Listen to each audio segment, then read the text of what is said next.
আজকে একটা অন্য বিষয় নিয়ে কথা বলবো। কিছু মেসেজের ভিত্তিতে ভাবলাম এই বিষয়টা একটু কথা বলি। নারী পুরুষ নির্বিশেষে বেশ কয়েকজন এরকম মেসেজ করেছেন যে তাদের বৌমা হচ্ছে বাঁজা, ছেলের বিয়ে দিতে পারছি না, উপায় বলুন। হয় সন্তান ধারণ কি করা যেতে পারে, সেটা কীভাবে করা যেতে পারে একটু বলুন। হ্যাঁ, চিকিৎসা চলছে, বৌমার চিকিৎসা চলছে, তাতে কোনো কাজ হচ্ছে না।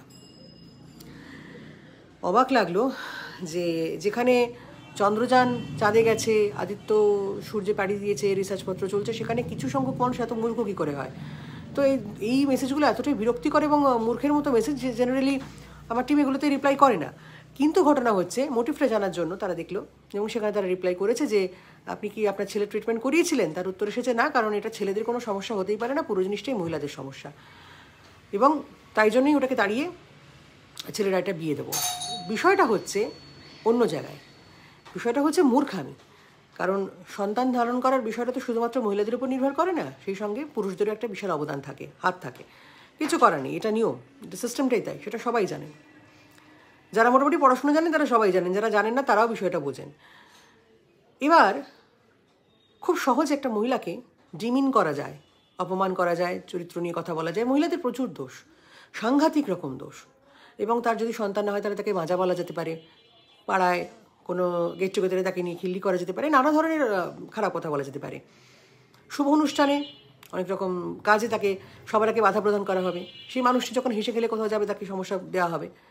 কিন্তু কখনো শুনবেন যে কোনো মহিলা, সে জানে যে তার কোনো সমস্যা নেই, ট্রিটমেন্ট করিয়েছে, সমস্যা নেই, সমস্যাটা তার হাজব্যান্ডের, লোকটির সমস্যা, তাতে কখনো বলতে শুনেছেন যে শাশুড়িকে কোনো বৌমা বলেছে যে আজকে তো আমি বাঁজা বলে পরিচিত হয়েছি, সেটা আপনার ছেলের কারণে, আপনার ছেলের সমস্যার কারণে, তাই আমি আপনার ছেলেকে ডিভোর্স দেবো, দিয়ে অন্য কাউকে বিয়ে করবো, এটা কখনো বলতে শুনেছেন?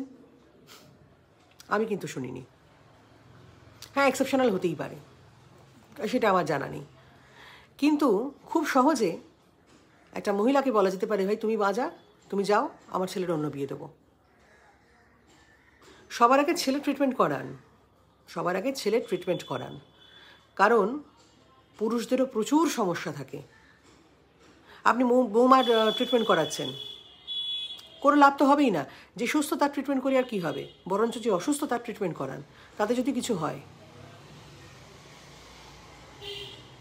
আপনি এই বৌমাকে তাড়িয়ে আবার একটা বৌমা নিয়ে আসবেন, আবার তাকে তাড়াবেন দুদিন বাদে, তারপরে আরেকটা আনবেন, সবাই বাজা, সবাই বাজা। আরে আসল বাজা তো আপনার বাড়িতে বসে রয়েছে। কথাটা সত্যিটা শুনতে খুব খারাপ, স্বীকার করতে হবে আপনাকে। অসুবিধে হতেই পারে, এটা একটা অসুখ, এটা সমস্যা হতে পারে, না হওয়ার তো কিছু নেই। মেশিন খারাপ হয়, মানুষেরও কোনো না কোনো সমস্যা থাকতে পারে, কিন্তু সেটা একটা ট্রিটমেন্টের মধ্যে দিয়ে যেতে হয়। একটা মানুষকে আপনি জানলেন না, চিনলেন না, তার সম্পর্কে যেটি খারাপ কথা বলে দিলেন, দুম করে বলে দিলেন সে অমুক সে তাই, অথচ আপনার ছেলের মধ্যে সমস্যা রয়েছে, অথচ আপনি মানবিক নন। কী অদ্ভুত ব্যাপার না? এখন তো অনেক রকম প্রসিডিউর আছে, অ্যাডাপ্টেশন আছে, আরও অনেক প্রসিডিউর আছে, সেগুলো আমি আর মেনশন করলাম না। যার সন্তান হয় না তার এটা সাংঘাতিক মানসিক যন্ত্রণা, তাদের এটা কষ্ট। কিন্তু সেই কষ্টটাকে আপনি কোথায় কমাবেন তা না, আপনারা বাড়িয়ে দেওয়ার চেষ্টা করেন। কেন বলুন তো? খুব সহজে একটা মহিলাকে অসম্মান করা যায় বলে? আপনি তো নিজেও একজন মহিলা। আচ্ছা, একটা আপনার বৌমাকে নয় আপনি তাড়িয়ে দিলেন বাজা বলে, নিজের মেয়ের ক্ষেত্রে যদি এটা হতো তাহলে কী করতেন? যে আপনার মেয়েকে বাড়ি থেকে তাড়িয়ে দিয়েছে বাজা বলে, এবং জামাই আরেকটি মহিলার সঙ্গে সম্পর্কে লিপ্ত হলেন, বিয়ে করলেন তাকে, বিষয়টা কেমন লাগবে আপনার? বা আপনি নিজেকে সেই জায়গাটায় বসিয়ে দেখুন না, কেমন লাগবে? তারপরে এই যে পাবলিকলি যে মেসেজগুলো করেন যে আমার বৌমা বাজা, তাকে তাড়াবো, এই ওই তাই, সেগুলো বলবেন। আর সন্তান হবে কি হবে না সেটা একমাত্র যিনি জানেন তিনি হচ্ছেন উপরওয়ালা। অনেকের অনেক অনেক সলিউশন থাকা সত্ত্বেও তাদের কিছু হয় না, হতেই পারে। আর সত্যি কথা বলতে যেই ধরনের মানসিকতা, যেই ধরনের মানে মূর্খের স্বর্গে আপনারা বাস করেন, যারা এই ধরনের মেসেজগুলো করেন, তারা সমাজে তো ওই আরও চারটি মূর্খের আমদানি করবেন, তাই নয় কি? কাজে নিজেদের মানসিকতা পাল্টান। নিয়ম আছে, কি পুজো পাঠ আছে, অনেক কিছু আছে, কিন্তু যাই করুন না কেন সবার আগে মনটা পরিষ্কার করতে হবে, তো মনটা শুদ্ধ করতে হবে, মানুষটা ভালো হতে হবে। মানুষ ভালো না হলে আপনি যা চাইছেন জীবনে পাবেন না, জীবনে পেতেই পারেন না। আর হ্যাঁ, সমস্ত ছেলের বউ খারাপ কিন্তু নয়, আর সব শাশুড়ি খারাপ নয়, তাহলে তো কেউ সংসারই করতে পারতো না। সব শাশুড়ি যেমন ভালো হয় না, তেমনি সব ছেলের বউ কিন্তু খারাপ হয় না,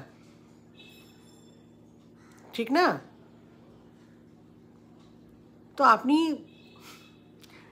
তার সঙ্গে যেরকম ট্রিটমেন্ট করছেন, আপনি ফিউচারে কি তার থেকে কী ধরনের শ্রদ্ধা সম্মান আশা করেন বলুন তো? তারপরে বলবেন ছেলের বৌমা খারাপ, এই খারাপ তাই খারাপ। কিন্তু সবার আগে তো যেখানে সমস্যা সেটা ঠিক করতে হবে। আপনার ছেলের তো সমস্যা রয়েছে, সেগুলো একটু দেখুন, তারপরে তো বৌমা কি বৌমাকে তাই এটা ওটা ট্যাগ দেবেন।